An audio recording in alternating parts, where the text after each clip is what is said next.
بریم با هم نوشیدنی پرشیانا تست کنیم. تولید شده توسط گروه تولیدی بازرگانی پرشیانا. قیمتش 44900. بعد نوشیدنی توت فرنگی حاوی تکه های ناتادی کوکو. اون استابرش رو میدونم چیه، ناتادی کوکو رو نمیدونم چیه حقیقتا. بار اولی میخوام تستش کنم. بریم چه مزه‌ایه. ظاهرش خیلی خوشگله به نظرم، توی سلیقه بسته‌بندی خوب عمل کرده، آدمو جلب میکنه. البته بطریش هم پلاستیکیه. حالا تست کنیم. چجوریه؟ اوه درش باز میشه. اینه.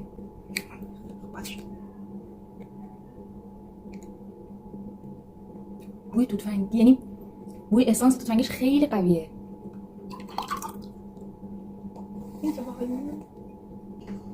تست کنیم. خب مزه ژله آلوویرا میده این تیکاش. بعد از این مدل نوشیدنی هست که برندهای دیگه هست توی بازار به شکل دیگه، حالا از برندهای دیگه هستش، یعنی شاید برند دیگه خورده باشین که حاوی تکه‌های مثلا آلوویرا باشه، این همون طعم میده ولی خوشمزه است، خیلی شیرینه.